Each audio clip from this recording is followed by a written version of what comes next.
So today we're going to be talking zero trust from a privileged access viewpoint, and a couple of things from the agenda perspective. Something I'm going to address right off the bat is trust. Some of the challenges that we're facing, why these challenges have occurred, what we're seeing from a perimeter perspective, talk about a couple of key concepts. Then I'll go into how Thycotic is addressing zero trust and our privileged portfolio, and finally any Q&A questions. One of the things that has occurred very recently is the fact that trust has become a major issue. Why? Because oftentimes now humans can be trusted, however, identities and credentials cannot. This is happening due to a lot of reasons in the industry. Mainly what we see is proliferation of access and credentials. What we're seeing is that there are initiatives in the industry such as digital transformation. There's identity sprawl, which has been very similar if you go back a few years to virtualization sprawl that occurred. There's an ongoing migration from on-prem to cloud. And, go back a step. And then a prevalence of what we call shadow IT. And now I'm not talking about shadow IT from a malicious vector point of view. I'm talking about how individuals in organizations today, trying to make their jobs easier, trying to make their jobs faster so that they can create, they can meet the demands of today. The major challenge that exists now is that this access is anywhere and everywhere. And this has been exponentiated because of our current situation in the world, right? COVID-19 and the pandemic. You're seeing that you're working from home, you're working for other places, you have access to whether it's a cloud environment, whether it's an on-prem environment, it doesn't matter. Now, we're not only talking about identities from a human perspective, but we're also talking about identities from a non-human perspective. There is a sprawl of service accounts, there's a sprawl of machine-based identities that are going across the board. Then we also look at, hey, look, now you have business users. How are they managing these identities? You also have remote workers. Obviously, I'm not talking just about us working from home today, but I'm talking about third-party remote workers that are coming into the organization, support remote workers that are coming into the organizations. How do you really face this? And this is, they not just have access to your data, your infrastructure, but they're getting access to various amounts of things, and especially from a device perspective as we go on. So as I kind of alluded to, right, what we see is a perimeter convergence.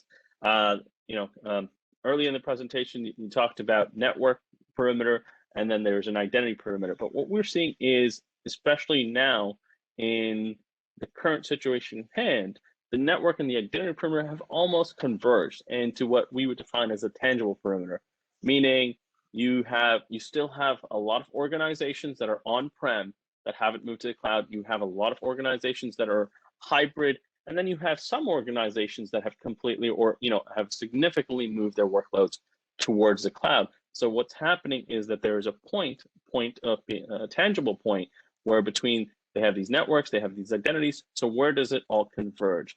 So let's talk a little bit about this.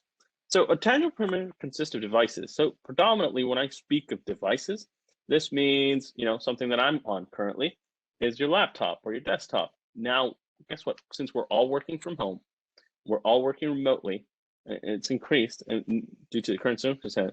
This device is now being used both from a work front and a personal front. So there's no separation of duties anymore on this specific device that you're using. This is really elaborating to one of the greatest threats that we've seen from an identity perspective. This is the increase of potential of what we call lateral movement attacks. Kind of defining lateral movement, it is, as it sounds, it refers to techniques that cyber attackers use to move, to gain access, to move through your organization, entering through the network, and attack remains an ongoing access, doesn't matter, because they're again, I'm going to go reference back to separating the human and the identity. They've taken over an individual's credentials. They can mimic that individual within the organization for a long time. And this is one of the key points. If you've ever read any, Ponymon report, IBM security report, any of those reports, one of the most interesting things that they say is that an average actor or bad actor is in your organization for close to 200, 250 days. And this is one of the biggest reasons why that they can stick around. They're taking over identities and moving through them laterally so that they can impersonate human beings within an organization. And especially if there's a significant amount of shadow IT, this sprawl will happen far more. They'll have far more access to things. So I'm going to go back to the fact that there's access, significant amount of access. There's significant amount of credentials that exist within your organization. So think about this for a moment. Whether it's just your device, whether it's your AD, what you log into with your computer, whether, if I talk about the network, whether it's your firewalls, whether it's your network devices, each and every one of these devices has some kind of admin credential or an individual working on these devices that has a credential. So these identities are sprawled all over your organization and are continuously adding on. This encourages significant lateral movement in the organization. Briefly go over what we see as a privilege escalation attack from a lateral movement perspective.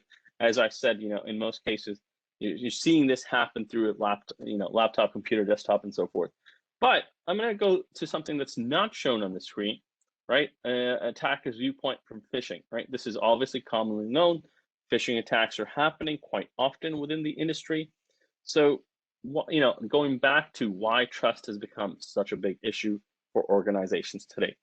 Now, what you don't see on the screen is, okay, how these phishing attacks have significantly improved. I'm going to give you a scenario here today. In this scenario, you have an individual that's working in the enterprise, working in the organization, and they could be in IT, they could be a developer, they could be HR, it could be finance. What's happening in the current day scenario is this individual is using their laptop, they're working from home, and they're using both their professional and their personal email on the laptop. In this case, a classic example is an individual goes out, they go to their dry cleaners, they drop off their dry cleaning, and they come back home. They want to pick up their dry cleaning. So the dry cleaners emails them, says, hey, everything's ready to be picked up. Here's your invoice, please come forth. But guess what? In this case, what has happened is the dry cleaners email was hacked, the dry cleaners directory was hacked, and the attacker was able to emulate an actual event, meaning I dropped off something, I have to pick it up, which is fairly real, so you would not doubt it. I am now saying, hey, look, this is your invoice, because I actually know what's there, because their systems are hacked, their systems are attacked. I know what's going on, and I, as an attacker, am giving you actual believable information. So by doing that, I can now say, hey, your invoice is ready. And guess what? I can attach a significant, what I can say is I can attach a malware to that invoice. I can attach child processes to this invoice that can allow me to gain access to your computer, your credential, both from a personal perspective and both from a corporate perspective, which allows this attack to now happen. Now, before we were seeing phishing attacks, but now we're seeing sophisticated phishing attacks, which are very different. And this isn't just an enterprise problem. This is now escalated to being in the mid-enterprise. SMB businesses are being, they're being utilized to hop to these enterprise organizations because we as individuals are using services, right? Whether it's your car dealership, whether it's, anything where you're interacting and where the knowledge can be transferred from. So from our perspective, we look at zero trust from a centralized access control. So, paralleling from the concepts that Microsoft and Canal brought on, we also look to do verification, right? This is where, from our perspective, integrated authentication solutions. So we're verifying, MFA, SAML, SSO kind of things. We also offer our own biometric authentication perspective. And in this, it looks at, hey, look, where's this individual coming from? The IP address, geolocation, geosynchronization, things along those lines. So we're trying to get as much trusted data. For example, classic point is, okay, you have your MFA on your cell. You have a biometric MFA on your cell phone, meaning your thumbprint and so forth. You're authenticating, but your cell phone isn't near your laptop. So the cell phone could be stolen. And if that's the case, and if that's one of the authentication and verifications method that is set up, which can be from our perspective today, that means, okay, the cell phone could be away, the cell phone could be stolen. We don't authenticate this individual into the organization, right? And then we move towards, if you are authenticated, you've passed all those authentications, then you look at enforcing access. Now, we really focus on granular or back across the board, whether it's on-prem, whether it's your infrastructure as a service, or even SaaS applications. We have the ability to enforce access or RBAC across these things, and not only from an on-premise or cloud perspective, but we work with IT admins, developers, and so forth. Now, what that implies, what does granular mean? Meaning that if I am a Windows individual and I have access to, Windows certain servers and so forth, that is the only thing that I will get access to, nothing more. It can be fine-grained towards that very specific. So highly policy-driven access control that we can force. Then we look at least privilege. We have the ability to apply what we call, as we talked about, just-in-time access and application control. Again, going back to the fact that, okay, even if you do have access, we can give you access for a very limited time on servers, applications, and so forth, so that you do not go beyond a certain point. And if this is the concept of least privilege, we are also implying that we can audit you, monitor you, and see what you're doing. So if there is any damage done, we can quickly identify and remediate.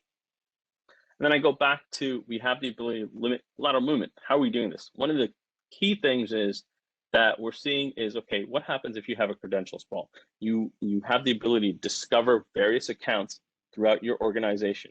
So if an individual or actor is within your organization and they're creating various amounts of identities, you'll be quickly able to identify that.